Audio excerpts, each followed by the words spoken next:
Storm Runner is an Intamin accelerator roller coaster located at Hershey Park. This coaster is the only hydraulic launched roller coaster that I've ever been on, and what a punch did that launch have. I was very excited to do Storm Runner because I have a friend who is obsessed with hydraulic launch coasters, and with a relatively recent memory of the punch that Rock and Roller Coaster's launch had, I was looking forward to see how Storm Runner would ride. This coaster has a launch speed of 72 miles per hour, a top speed of 75 miles per hour, a height of 150 feet, and a drop of 180 feet due to the elevation change.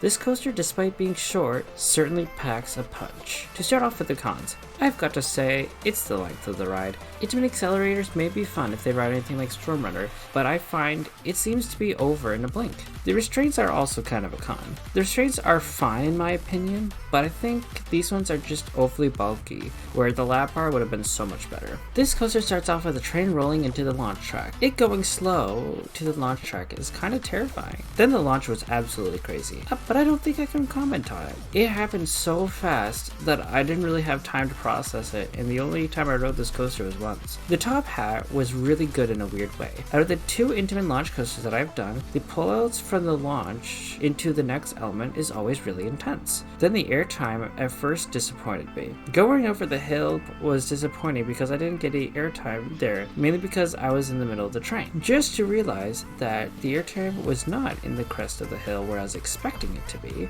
It was going down, and the airtime there was insane. Right after that, you pulled into a cobra loop. The best way to describe this element is half of an inverted top hat and the other half of a corkscrew. It had the force of a top hat that I loved, like the pullout from the launch into top hat itself. It had that pullout feeling, and the inversion itself was fun too. Then after that, you went into a hill that gave all right airtime. The hairline roll disappointed me a little bit, but that was completely my fault. I heard you get crazy airtime when you fly through the heartline roll, kind of like the airtime you hear about with the Mosasaurus roll. Person who said that the heartline roll was fun never really promised it. I just kind of expected it when I shouldn't have. The roll was fun, but just didn't have that intense airtime. The flying snake dive was just felt like a flip and speeding downwards. That may sound like nothing much, but due to the flip, the falling motion felt really out of control in the best way possible. After that, you head into a really twisted double up. The first hill does literally nothing, but the top of the double up leading into the break run had great airtime, which gave it a perfect ending in my opinion. Despite the length, it was still really satisfying. I really need to go on this coaster again.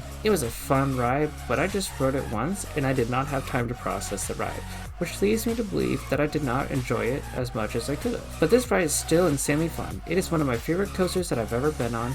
The criticism that I give this coaster is mainly just picky stuff, but it is the best launch coaster that I've ever been on. I rank this coaster a 9 out of 10. It's such a fun ride, and the main reason I want to get to Hershey Park.